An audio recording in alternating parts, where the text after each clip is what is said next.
안교 교과해설 방송을 시작하겠습니다. 이번 주 교과는 에베소서 2장 11절로 22절까지의 내용에 나타난 바울의 가르침을 공부하게 됩니다. 우리는 에베소서 1장에서 하나님의 능력이 그리스도를 부활시켰고 승천시키셨으며 또 하나님 보좌 우편으로 이끄셨다는 사실을 바울이 강조하고 있는 것을 읽었습니다. 그리고 그와 더불어 성령이 교회에 주어졌으며 이 모든 것들이 하나님의 구속을 위한 큰 그림이라는 사실을 확인하였죠. 그리고 에베소서 2장 1절로 10절에서 전에는 허물과 죄로 인해 죽었던 사람들이었지만 그리스도 안에서 은혜로 말미암아 구원, 즉 부활과 승천을 경험하게 되었다는 사실에 대해서 공부하였습니다. 바울이 에베소와 아시아에 살고 있던 기독교 공동체에게 이 편지를 기록한 것은 낙담하고 있는 그들의 신앙을 다시 굳게 세워줄 필요가 있기 때문이었음을 우리는 여러 번 설명을 했습니다. 자, 그런 맥락에서 에베소서를 읽으면 우리는 에베소서 1장과 2장에서 바울이 왜 기독교의 기초적인 진리를 설명하려고 하는지를 이해하게 됩니다. 바울은 흔들리는 에베소 교인들의 신앙을 다시 북돋아주기 위해서 하나님의 구속의 계획에 의해서 세워진 교회가 어떤 의미를 가지며 그리고 교회를 든든히 세우기 위해서 무엇을 해야 하는지를 매우 함축적으로 지금 설명하고 있는 것입니다. 그래서 에베소서는 구원론, 속죄론, 그리고 교회론의 정수를 담고 있는 편지다라고 이렇게 볼 수 있습니다. 이번 주에 공부할 에베소서 2장 11절로 22절은 교회의 정의, 즉 교회란 무엇인가를 이해할 수 있게 해주는 가르침들을 공부하는 내용으로 구성되어 있죠. 여러분, 교회란 무엇입니까? 교회는 어떻게 세워졌을까요? 교회가 거룩한 하나님의 성전이라는 말은 어떤 의미를 가지는 것일까요? 자, 이번 주에는 바로 이런 질문들에 대한 신학적인 답변, 바울이 가르치는 신학적인 답변을 공부하는 내용들로 구성되었음을 인지하면서 이제 함께 교과를 공부해 보도록 하겠습니다. 교회가 무엇인지를 올바로 이해하기 위해서는 문화화된 우리의 인식을 초기화할 필요가 있습니다. 자, 교회라는 단어와 가장 직접적으로, 직관적으로 연결되는 개념은 아마도 건물로서의 교회일 것입니다. 그리고 그것과 더불어서 교회는 이제 성례전이라든지 또는 성직자, 도그마, 교리죠 등을 떠올리게 되죠. 그러나 원래 이 교회라는 단어의 의미는 그런 외적인 개념이 아니라는 것을 우리는 잘 이해하고 있습니다. 자, 성경에 교회로 번역된 에클레시아라는 이 단어는 무리, 혹은 회중을 의미하는 것이죠. 따라서 교회, 즉 에클레시아는 그리스도 안에서 하나님의 은총으로 선택받은 백성을 의미하는 것으로 이해하는 것이 가장 바람직한 이해입니다. 이 교회라는 용어는 구약에서 하나님의 백성들을 지칭하는 것과 또 연결된 단어입니다. 자, 구약에서 교회라는 개념과 연결된 가장 초기의 기록은 출애굽기 19장 4절로 5절에 나타나고 있죠. 여기 보면 세계가 다 내게 속하였나니 너희가 내 말을 잘 듣고 내 언약을 지키면 너희는 모든 민족 중에서 내 소유가 되겠고 너희가 내게 대하여 제사장 나라가 되며 거룩한 백성이 되리라는 말씀입니다. 자, 언약적 신율주의의 기초에서 구약은 하나님의 교회를 제사장 나라 또는 거룩한 백성과 같은 표현으로 묘사를 합니다. 사실 이 말씀의 기초에서 우리는 베드로전서 2장 9절에서 교회를 너희는 택하신 족속이요 왕같은 제사장들이요 거룩한 나라요 그의 소유가 된 백성이니 라고 정의하는 것을 우리는 읽게 되죠. 그런데 여러분, 이스라엘 백성들은 이 말씀을 지나치게 독점적으로 받아들입니다. 저들은 이방인들을 하나님의 나라에서 배제시키죠. 자, 하나님과의 언약 관계에 있는 백성들만이 하나님의 거룩한 백성이 될 수 있다는 그런 논리를 폈습니다. 그런데 바울은 그런 언약적 신율주의, 이 구약 성경, 유대인들이 가졌던 언약적 신율주의의 한계를 지적합니다. 이렇게 지적하죠. 로마서 10장 12절로 13절에서 바울은 유대인이나 헬라인이나 차별이 없습니다. 누구든지 주의 이름을 부르는 자는 구원을 받으리라고 이렇게 강조합니다. 그리고 또 로마서 11장 25절에서 바울은 이방인의 충만한 수가 들어오기까지 이스라엘의 더러는 또 우둔하게 된 것이라는 그런 복음의 신비에 대해서도 강조합니다. 자, 바울은 유대인이라 할지라도 하나님의 백성으로서의 지위를 상실할 수 있을 것이며, 그리고 이방인이라 할지라도 그 백성으로서의 지위를 얻을 수 있을 것임을 이제 강조하는 것입니다. 특별히 그 신비는, 이 하나님의 백성이 되는 신비는 이제 율법이 아니라 그리스도 안에서, 엔 크리스토죠, 그리스도 안에서 성취되는 것이다 라는 것입니다. 이런 이해의 기초에서 바울은 에베소 교인들에게 이방인이었던 그들이, 그 에베소에 있는 교인들이 원래 이방인이었지 않습니까? 그 이방인이었던 그들이 어떻게 하나님의 백성, 즉 교회가 되었는지를 설명하는 것입니다. 그것이 여러분 에베소서 2장 11절로 13절의 말씀의 의미인 것입니다. 자, 이 말씀에서 우리는 세 가지 사실들을 확인할 수 있습니다. 첫째, 에베소에 사는 사람들은 이방인이자 무할례자라고 유대인들로부터 배척을 받았다는 것입니다. 에베소 2장 11절에서 바울은 너희는 그때에 육체로는 이방인이요 손으로는 육체에 행한 할례를 받은 무리라 칭하는 자들로부터 할례를 받지 않은 무리라 칭함을 받은 자들이라. 자, 여러분, 유대인들이 왜곡된 선민의식으로 이방인들을 배제시켰던 상황을 지금 바울이 설명해 주는 것이거든요. 이런 내용들로 설명합니다. 둘째, 유대인의 언약적 신율주의에서 이방인들은 실제로 하나님과의 관계에서 또 단절된 사람들이었다는 것입니다. 자, 에베소서 2장 12절에서 바울은 그때의 너희는, 즉 그리스도를 믿기 이전에 너희는 그리스도 밖에 있었고 그리고 이스라엘 나라의 밖에 사람이라. 약속의 언약들에 대하여는 외인이요 세상에서 소망이 없고 하나님도 없는 자이더니 라고 이렇게 설명하죠. 자, 여러분, 물론 이것은 이제 현상적인 설명이죠. 자, 하나님과 그리스도에 대한 기별을 알지 못하였을 때에 이 에베소 교인들, 즉 이방인들은 하나님과 구속의 언약을 알지 못했었다는 것입니다. 그러나 이런 이방인들에게도 언약의 백성이 될 수 있는 보편적 속죄가 이루어졌다는 것, 그것을 우리가 공부하는 것이죠. 자, 그것이 바로 세 번째로 그리스도의 피가 그것을 가능하게 해주었다는 말씀에서 나타납니다. 에베소 2장 13절에서 바울은 이렇게 말하죠. 이제는 전에 멀리 있던 너희가 그리스도 예수 안에서 그리스도의 피로 가까워졌느니라는 그런 설명이죠. 인류를 구원하기 위한 하나님의 빅픽처로 이 세상에 오신 그리스도의 희생으로 말미암아 이방인들도 이제 유대인들과 같이 하나님의 자녀가 되었습니다. 자, 여러분, 여기서 사용된 이제 멀리 있던 너희가 라는 이 표현은 사실 이사야서 57장 19절의 표현을 활용한 것이거든요. 거기에 보면 이렇게 기록되어 있죠. 먼 데 있는 자에게든지 그리고 가까운 데 있는 자에게든지 평강이 있을지어다 라는 것입니다. 자, 에베소 교인들은 복음을 듣기 전에는 하나님으로부터 멀리 있던 자들이었지만 그리스도의 피로 인해서 하나님의 백성, 즉 교회가 되었다, 가까워졌다, 이런 표현이죠. 이런 구원의 방식이 사실 우리에게는 매우 익숙한 개념이지만 1세기의 이방인들에게는 매우 독특한 가르침이었을 것입니다. 그래서 바울은 이런 상황을 신비라고 이렇게 묘사하기까지 하는 것입니다. 에베소서에서 바울은 바로 이 신비로운 구원의 방식을 이제 아주 기본적인 방식으로, 언어로 설명하고 있는 것입니다. 그 내용은 바로 이후의 기록에서 계속되고 있습니다.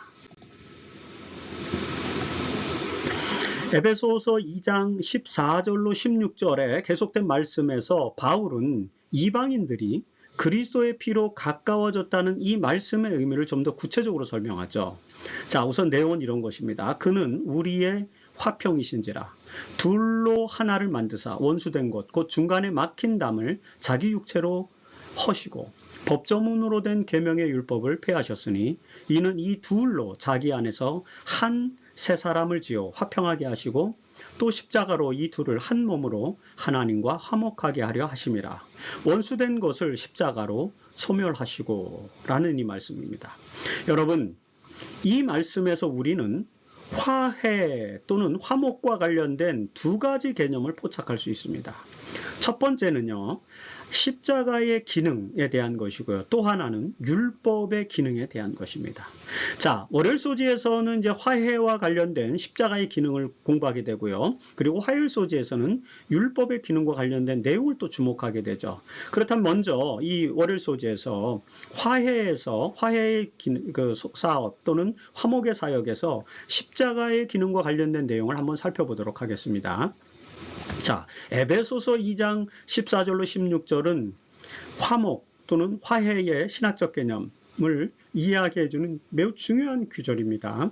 여기서 말하는 화해라는 단어는 신학적으로 이제 reconciliation이라는 단어인데 이것이 속죄론에 있어서 매우 중요한 단어라는 것을 먼저 여러분들은 포착할 필요가 있습니다. 여러분, 에베소서 2장 16절에 보면 또 십자가로 이 둘을 한 몸으로 하나님과 화목하게 하려 하심이라는 이런 표현이 등장합니다.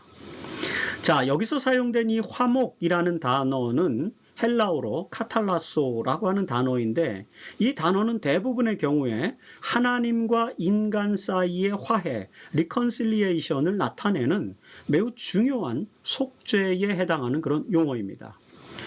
이 단어를 사용한 가장 대표적인 구절은 로마서 5장 10절이죠. 여기서 바울은 우리가 원수 되었을 때에 그의 아들의 죽으심으로 말미암아 하나님과 화목하게 되었은즉 화목하게 된 자로서는 더욱 그의 살아나심으로 말미암아 구원을 받을 것이니라는 그런 묘사입니다.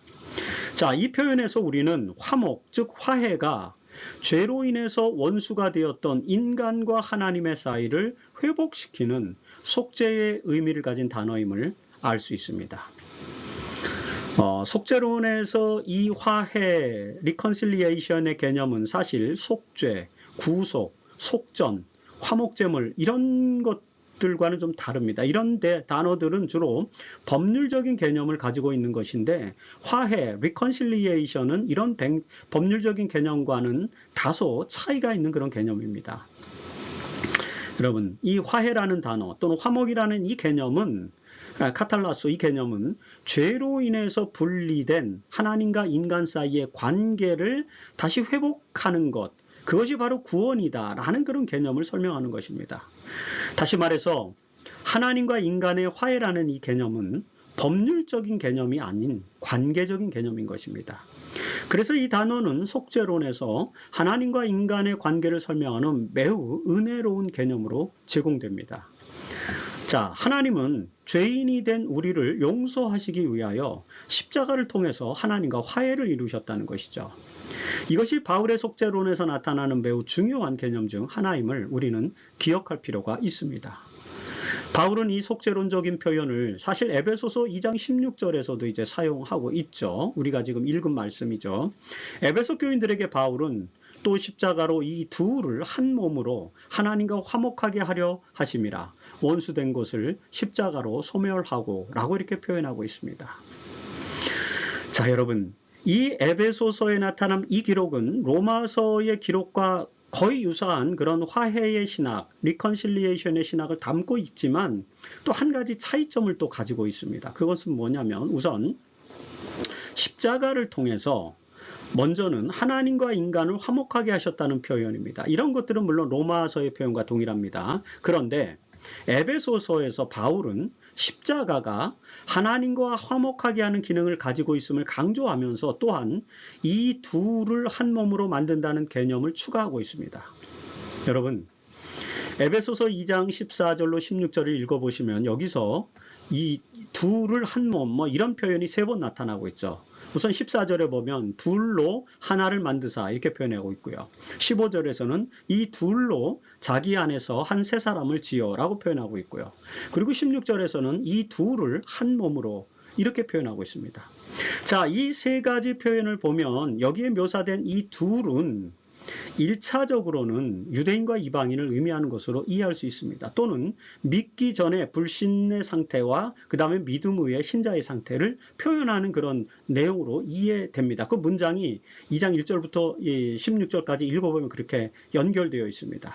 다시 말해서 그리스도의 십자가의 피, 즉 십자가의 희생으로 유대인과 이방인을 한 몸, 16절이죠. 또는 한 세 사람 15절로 만들었다는 것입니다. 결국 그리스도의 십자가는 하나님과 인간 사이를 화해시키셨을 뿐만 아니라 유대인과 이방인을 또 화목하게 하셔서 하나의 새 사람, 온 이스라엘을 만드셨다는 것. 이것이 바울이 여기 에베소에서 교인들에게 강조하고 있는 그런 가르침이라는 사실을 우리는 포착해야만 됩니다. 사실 우리는 이 놀라운 화해 또는 화목의 교리를 잘 이해할 필요가 있죠. 에베소서에서 나타난 이 화해의 신학은 하나님과 인간 사이의 화해뿐만 아니라 유대인과 이방인과의 화해를 통한 온 이스라엘의 구원이라는 그런 매우 중요한 신학적인 의미가 나타나고 있음을 여러분들이 깊이 이해할 필요가 있다는 사실을 여기서 강조해 드립니다. 십자가가 하나님과 인간 사이뿐만 아니라 유대인과 이방인 사이의 화해를 이끌어낸 속죄의 사건이었다는 것을 이제 우리는 살펴보았죠. 자, 그렇다면 이 화해의 사역이 구체적으로 어떻게 이루어졌다는 것일까요? 바울은 에베소서 2장 14절로 16절에서 사실 이 내용도 설명해 주고 있습니다. 자, 먼저 화해는, 즉 화목은 화평이신 그리스도에 의해서 이루어졌다는 것입니다.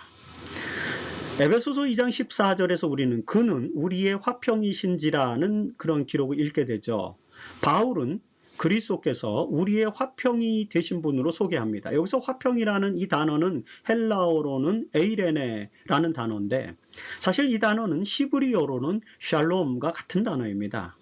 에이레네, 즉 화평이란 기본적으로 평화, 그 다음에 평안, 이런 단어들이죠. 이 화평이란 단어는 기본적으로는 전쟁이 없는 상태를 말하는 것입니다. 사실 이는 곧 죄로 인해서 발생한 대쟁투의 상황이 종결된 상태, 이런 것들을 말하는 깊은 심오한 종교적 단어이죠. 자, 여러분, 로마서 5장 1절에서 바울은 그러므로 우리가 의롭다 하심을 얻었은즉 우리 주 예수 그리스도로 말미암아 하나님으로 더불어 화평을 누리자라고 이렇게 호소합니다. 자, 그리스도 안에서 이루어진 구원은 우리에게 갈등과 분쟁 대신에 화평을 가져다 준다는 것이죠. 따라서 십자가의 은혜로 구원받은 우리는 하나님과의 관계, 즉 그리고 인간과의 관계에서 평화, 화평을 이루게 되는 것입니다. 이처럼 유대인과 이방인 사이에 화목이 이루어지는 것, 이것은 결국 화평이신 그리스도의 사역, 그의 십자가 희생의 결과라는 사실을 우리는 알게 되는 것이죠. 자, 화평이신 그리스도는 하나님과 인간 사이를 가르는 막힌 담을 또 허심으로 그 화평을 이루셨다. 그 막힌 담을 허무심으로써 화평을 이루셨다. 이렇게 또 바울은 말하고 있죠. 이 에베소서 2장 14절의 후반부에서 말입니다. 그는 우리의 화평이신지라 하고 둘로 하나를 만드사 원수된 곳, 그 중간에 막힌 담을 자기 육체로 허시고 라고 이렇게 기록했죠. 자, 여기서 중간에 막힌 담이란 무엇을 말하는 것일까요? 여러분, 하나님과 인간 사이에 막힌 담, 그건 뭡니까? 죄입니다. 자, 이사야서 59장 2절에서 오직 너희 죄악이 너희와 너희 하나님 사이를 갈라놓았고 라고 이렇게 묘사한 것을 우리는 알고 있죠. 죄는 하나님과 인간 사이를 가르는 중간에 막힌 담입니다. 그래서 화평이신 그리스도는 십자가에서 그 죄를 담당하심으로써 하나님과 인간 사이에 막힌 담을 허셨다는 것입니다. 이로써 죄인은 그리스도의 십자가의 공로를 믿음으로써 하나님과의 관계를 회복하게 되었다는 것이죠. 그래서 바울은 골로새서 1장 20절에서 그의 십자가의 피로 화평을 이루사, 그렇죠? 만물, 그로 말미암아 자기와 화목하게 되기를 기뻐하심이라고 이렇게 표현합니다. 자, 십자가의 피는 하나님과 인간의 갈등 관계를 해결함으로써 화평을 이루셨고 화목의 사역이 이루어짐을 또 기뻐하셨다는 그런 말씀입니다. 이처럼 구원받은 우리가 십자가의 희생의 공로를 중심으로 살아야 하는 이유는 바로 화목의 신학 때문임을 우리는 다시 한번 기억해야 하는 것입니다. 그리고 여러분, 특별히 십자가 사건은 또 이번에는 죄를 없앴을 뿐만 아니라 율법을 폐지함으로써 유대인과 이방인의 관계를 또 하나로 화해시켰다는 말씀이 또 포함된 거죠. 이게 에베소서의 말씀의 독특한 그런 내용입니다.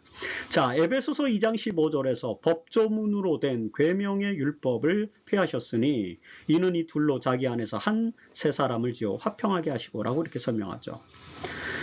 바울의 이 표현은 사실 다소 논란이 되는 구절이죠. 직관적으로 볼 때에 이 말씀은 계명이 폐지되었다는 것으로 이해할 수도 있습니다. 그러나 바울은 계명, 즉 율법이 파기된 것이라고 가르치지 않죠. 왜냐하면 로마서 3장 31절에 보면요, 우리가 믿음으로 말미암아 율법을 파기하느냐? 그럴 수 없느니라. 도리어 율법을 굳게 세우느니라고 이렇게 설명하죠. 그리고 로마서 7장 12절에서도 이러보건대 율법은 거룩하고 계명도 거룩하고 의로우며 선하도다라고 설명합니다. 자, 이처럼 율법은 폐할 수도 없고 그 다음에 거룩하고 의로우며 선한 것이다라는 것이 바울의 입장입니다. 그렇다면 이 율법이 폐기될 수는 없죠. 자, 이처럼 그리스도의 십자가가 율법을 파기한 것이 아니라면, 그렇다면 에베소서 2장 15절에서 바울이 묘사한 이 계명의 율법을 폐하셨으니라는 이 기록은 어떻게 해석해야 할까요? 자, 헬라어 원문에 따르면 14절과 15절을 구분하는 것은 없습니다. 거의 구분이 안 돼요. 장절 구분이라는 게 잘 안 됩니다. 자, 원문에 따르면 14절은요, 이렇게 표현됩니다. 그가 우리의 화평이시기 때문에 그는 둘을 하나로 만드셨고, 그 다음에 우리 사이의 중간에 막힌 담을 허셨는데 라고 이렇게 번역해야 되고요. 그리고 15절에 가서 그 중간에 막힌 담을 허무셨다는 것을 이제 보충하면서 이렇게 보충하는 것입니다. 자기 육체로 원수된 것을 허무셨고요. 그리고 법조문으로 된 계명의 율법도 폐하셨는데, 그 이유는 자기 안에서 둘을 한 세 사람으로 만들어 화평하게 하기 위함이었다라고 이렇게 설명하는 것입니다. 자, 이 설명의 내용을 잘 이해하셔야 됩니다.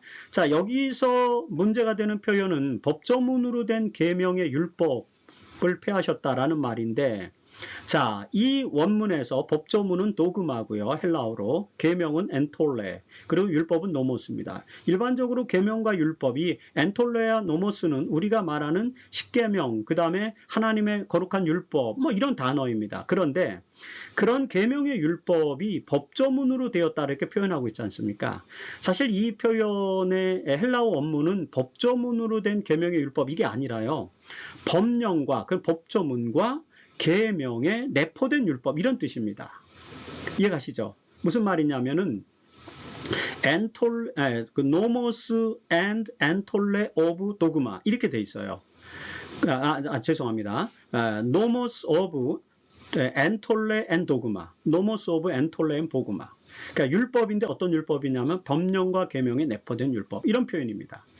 자, 이해가시죠? 자, 바울이 언급한 여기서 폐지된 율법이라는 것은요, 노모스 그 자체 또는 엔톨레 그 자체가 아니라 뭐냐면은 유대인과 이방인을 구분하는 표식이 되는 그 법령과 계명에 내포된 율법, 즉 도그마와 엔톨레에 내포된 노모스, 다시 말해서 유대인들의 의식률을 말하는 것으로 해석됩니다. 분석할 수 있어요. 언어적으로 보면. 즉 하나님은 유대인과 이방인과의 관계를 화해시키기 위하여서 그 둘 사이를 가르고 구분하는 담, 즉 의식률을 폐지함으로써 그 둘을 하나의 새로운 사람, 즉 그리스도인, 온 이스라엘이 되게 하셨다라는 것을 설명하는 것입니다. 그렇기 때문에 이전에 바울이 다른 곳에서 로마서와 같은 곳에서 설명한 내용과 아무런 차이가 없는 것입니다. 자, 에베소서 2장 14절로 16절을 통해서 우리는 십자가를 통해서 성취된 두 가지의 화해의 신학, 화목의 신학을 이해할 수 있었습니다. 하나는, 첫 번째는 십자가가 우리의 죄를 담당하심으로써, 죄를 허무심으로써 하나님과 죄인 사이를 화목하게 하셨다는 것이죠. 그리고 다른 하나는 십자가가 율법, 즉 의식률을 폐지함으로써 유대인과 이방인 사이에 화목을 이루셨다라는 그런 것입니다. 이 두 가지의 화해 신학을 담고 있는 이 말씀을 여러분들이 이번 기회에, 이번 과에서 이번 주에 교과 공부를 통해서 정말 잘 이해해 주시기를 간절히 바랍니다. 자, 하나님과 인간 사이, 그리고 유대인과 이방인 사이를 화해시킨 이 속죄의 사역은 그리스도의 십자가로 이루어졌음을 우리가 알게 되었죠. 그리고 이 십자가 사역에서 나타나는 그리스도의 정체성과 관련해서 바울이 에베소서에서 강조하는 것이 바로 뭐였습니까? 네, 화목, 화해 또는 화평이신 자 이거잖아요. 그래서 제목을 교과의 저자는 평화의 사자라고 붙인 것입니다. 십자가 희생을 통해서 화해의 속죄를 이루신 그리스도는 평화의 사자라는 것입니다. 수요일 소지에서 우리는 이 평화의 사자로서 그리스도의 사역의 의미를 좀 더 깊게 공부를 하게 되는 것입니다. 자, 에베소서에서 화평 또는 평강 또는 평안 이런 걸로 번역된 이 에이레네라는 단어 다시 다 한 단어거든요. 근데 이게 우리말로는 화평, 평강, 평안, 평화 이런 단어로 번역됐죠. 이 에이레네라는 단어가 에베소서에만 8번 등장합니다. 예를 들어서 에베소서 1장 2절과 6장 23절에서는 은혜와 평안이 하나님과 그리스도께로부터 주어진다는 그런 표현이 있습니다. 자, 예를 들어서 에베소서 1장 2절에 보면 하나님 우리 아버지와 주 예수 그리스도로부터 은혜와 평강이 에이레네가 너희에게 있을지어다 라는 표현이죠. 자, 이런 표현이 있고요. 그 다음에 에베소서 4장 3절에서는 평안에 매는 줄로 성령이 하나 되게 하신 것을 침서 지키라고 또 이렇게 호소를 합니다. 그리고 그 외의 다른 내용들은 에베소서 2장에 등장하는 이 단어 에이레네라고 하는 이런 단어인데, 화평이라는 단어인데, 그것은 주로 에베소서 2장 14절에 기록된 것처럼 그리스도는 우리의 화평이신지라는 그런 개념으로 나타납니다. 자, 바울은 에베소서에서 하나님과 그리스도로부터 평화가 우리 안에 주어지게 되는데 그 이유는 화평이신 그리스도로 말미암은 것이다 라는 점을 강조할 때 이 단어를 쓰는 것입니다. 그리스도가 우리의 화평이신 것이라는, 화평이 되신다는 것의 의미를 좀 더 이해하려면 우리는 요한복음 16장 33절을 좀 읽을 필요가 있거든요. 여기에 보면은 요한은 이렇게 기록했죠. 예수님의 말씀, 이것을 너희에게 이르는 것은 너희로 내 안에서 평안을 누리게 하려 함이라. 세상에서는 너희가 환난을 당하나 담대하라. 내가 세상을 이기었노라. 라고 이렇게 기록합니다. 자, 예수는 우리의 평안을 위해서 오셨다. 우리의 에이레네를 위해서 오셨다라는 그런 표현입니다. 그래서 그분은 우리의 화평이 되신 것이다 라는 것이죠. 그리고 여러분, 앞서 화요일 소지에서 설명드린 것처럼 화평은 그리스도의 화목의 사역으로 우리 안에 실현되는 상태를 또 설명하는 개념이죠. 사실 화평, 평화, 평안, 평강 이런 단어들은 동일한 표현인데 에이레네라는 하나의 단어인데, 이런 표현에서 우리가 이해해야 할 것은 그리스도의 십자가를 통한 화목의 속죄 사역은 우리를 평안 가운데로 인도한다는 그런 것입니다. 그리스도의 십자가를 통해서 우리에게 주어진 평화는 선과 악의 쟁투에서 우리가 하나님의 선에 참여함으로써 이러한 갈등, 선악의 갈등이 종식된 상태, 이런 것들을 또 말하는 것으로 구속사적으로 이해해 볼 수 있습니다. 자, 에베소서 2장 17절에서 바울은 또 오셔서 먼 데 있는 너희에게, 즉 다시 말해서 구원으로부터 멀리 떨어져 있던 너희에게 평안을 전하시고, 그리고 가까운 데 있는 자들에게, 이미 하나님 안에 들어온 자들에게 또 그 평안을 전하셨으니라고 이렇게 설명하죠. 그리스도께서는 십자가로 원수된 것을 소멸하시고 믿음이 없던 자들에게 화해 사역을 통한 평안을 전하셨고요. 그리고 믿음을 가진 자들에게도 그 평안을 전하셨다라고 이렇게 기록하는 것입니다. 자, 이 말씀에 따르면 바울은 그리스도의 십자가가 화평의 사역을 담당했음을 강조하는 것을 우리는 보게 되는 것입니다. 심지어는 믿음을 가진 우리에게도 이 그리스도의 화평이 주어졌음을 우리는 또 기억해야 하는 것이죠. 우리는 갈등과 분쟁이 종식된 이 화평, 평화의 상태에서 생활하는 그리스도인이 되어야 하는 것입니다. 그리스도의 십자가로 인한 화목의 사역을 통해 화평을 우리에게 주신 이유는 무엇일까요? 그것은 바울은 우리로 하여금 성령 안에서 하나님께 나아가도록 하기 위한 것이다 라고 이렇게 표현합니다. 자, 에베소서 2장 18절이죠. 바울은 이는 그로 말미암아 우리 둘이 한 성령 안에서 아버지께 나아감을 얻게 하려 하심이라고 설명하는 것입니다. 자, 여기서 우리 둘은 유대인과 이방인, 비신자와 신자죠. 이 관계는 분쟁의 상태에 있었음이 분명합니다. 그러나 그리스도의 십자가를 통한 화목의 사역으로 신자와 비신자는 이제 성령 안에서 아버지 하나님께 나아감을 얻게 되는 것입니다. 여러분, 고린도전서 12장 13절에서 바울은 우리가 유대인이나 헬라인이나 종이나 자유인이나 다 한 성령으로 침례를 받아 한 몸이 되었고 또 다 한 성령을 마시게 하였느니라고 이렇게 기록하죠. 에베소서 4장 4절에서도 몸이 하나요 성령도 한 분이시니 이와 같이 너희가 부르심의 한 소망 안에서 부르심을 받았느니라고 또 묘사합니다. 자, 이런 표현들을 통해서 우리는 둘이 한 성령 안에서 아버지께 나아감을 얻게 한다는 이 말씀이 무슨 말씀인지를 이해할 수 있게 되는 것입니다. 이처럼 그리스도는 우리의 화평이시며 십자가의 화목사역을 통해서 우리에게 평화를 주셨습니다. 우리는 그리스도의 화목사역을 통해 믿지 않는 자에게서 이제 믿는 자로 또 연합되어서 분쟁과 갈등을 해소하고 화평을 얻게 되었다는 것입니다. 그 화평은 한 성령 안에서 우리에게 주어진 것이고요. 그리고 하나님 아버지께 또 나아가기 위해서 우리에게 주어진 것이고 그 화평을 통해서 우리는 하나님 아버지께 또 나아가게 해준다는 것이 바울의 말씀의 요지인 것입니다. 바울은 에베소 교인들이 이런 화평을 얻은 존재, 또 화목의 속죄를 얻은 존재들임을 지금 강조하고 있는 것이죠. 이런 존재론적인 이해는 우리로 하여금 신앙적 갈등과 불안을 해소시켜 줄 수 있는 그런 내용들인 것입니다. 이런 바울의 신앙적 의도를 이 말씀을 통해서 잘 이해하기를 간절히 바랍니다.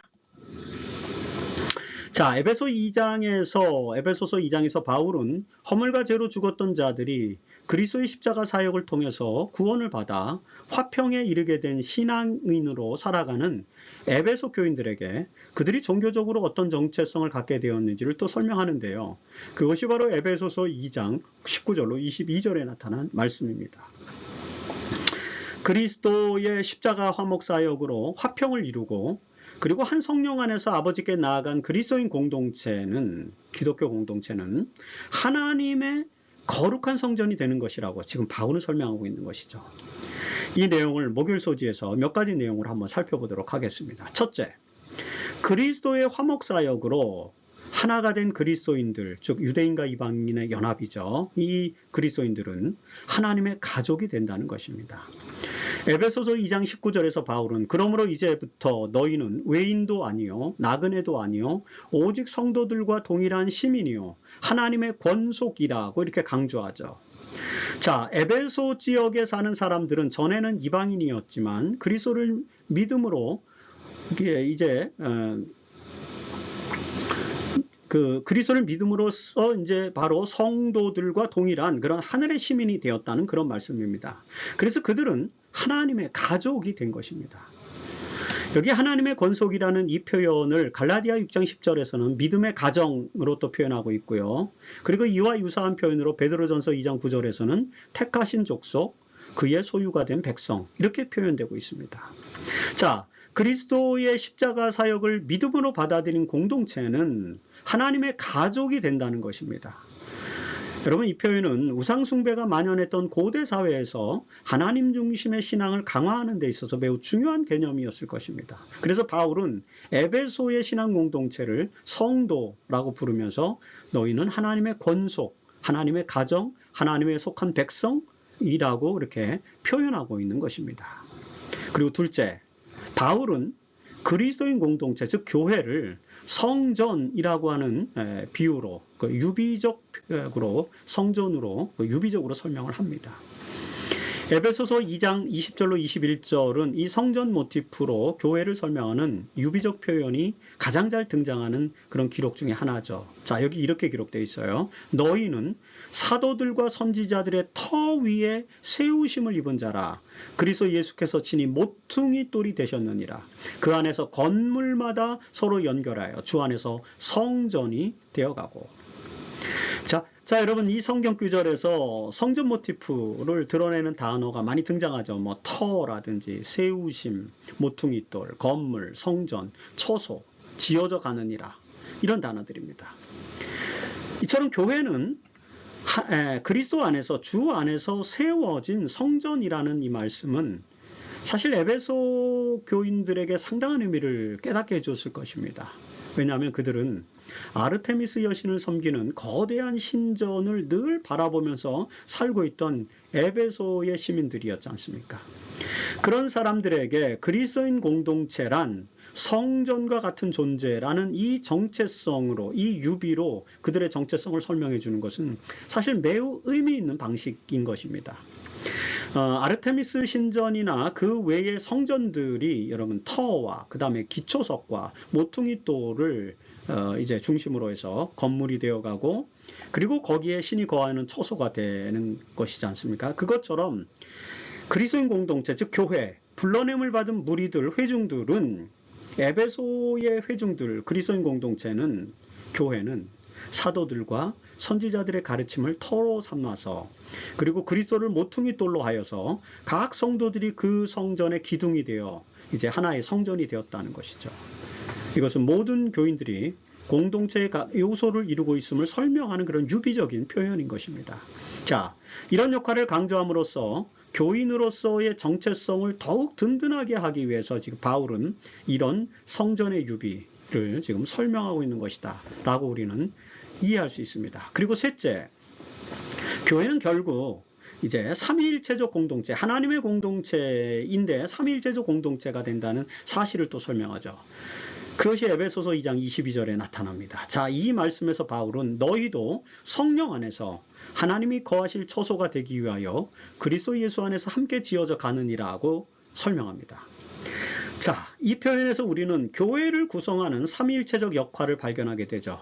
자, 먼저 너희, 즉 하나님의 교회 공동체는 그리스도 안에서, 원래 이 문장의 헬라어 문장의 제일 앞에는 엔 크리스토입니다. 그리스도 안에서, 너희는 그리스도 안에서 이렇게 표현이 나오죠. 그리스도 안에서 성전으로 지어가게 되는데, 그 성전은 이제 하나님이 거하실 처소이다. 즉 테오스, 테우가 거하실 처소, 하나님이 거하실 처소인데, 그 하나님이 거하실 처소는 엔 푸뉴마티, 성령 안에서 가능하다라고 이렇게 설명한 것이고, 그 구절이 그렇게 설명되어 있어요.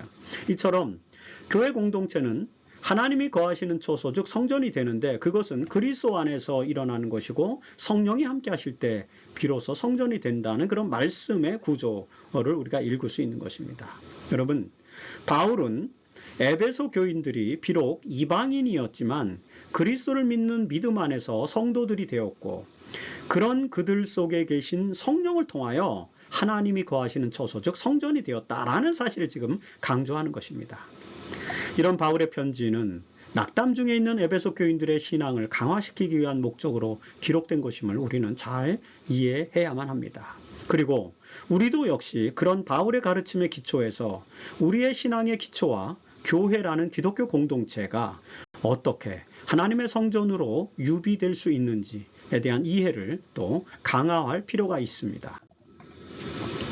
이번 주에 우리는 속죄의 개념에 대한 몇 가지 중요한 기독교 신학적인 내용을 공부하였습니다. 그리스도의 십자가에서 이루어진 속죄의 개념 중에서 바울은 화해 또는 화목의 교리를 토대로 죄인된 우리가 어떻게 하나님과 가까워졌고, 그리고 이방인과 유대인이 어떻게 하나가 되었는지를 살펴보았습니다.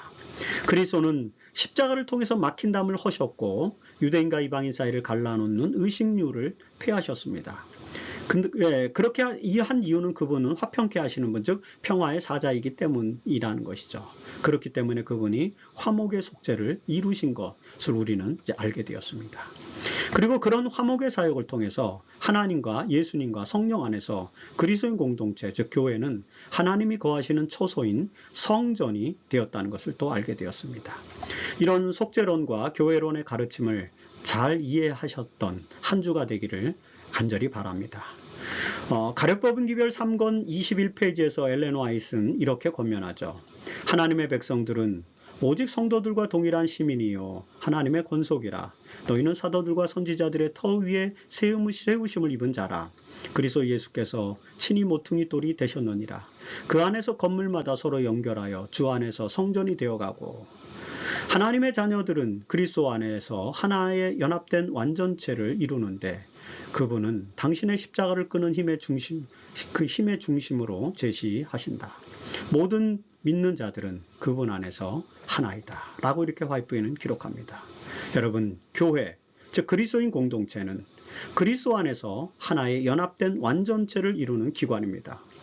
그리스도의 십자가에서 이루어진 이 화목의 속죄를 통해서 우리는 하나님과 연합되었고 또 우리의 이웃들과 연합되었습니다. 교회는 하나님과 그리스도와 성령 안에서 하나님이 거하시는 처소, 곧 성전이 되었다는 것입니다. 이 놀라운 속죄론과 교회론의 가르침을 기억하시면서 이번 한 주 동안 이 교과의 가르침을 깊이 이해하시는 우리 모두가 되기를 바라면서 교과해설 방송을 마치겠습니다.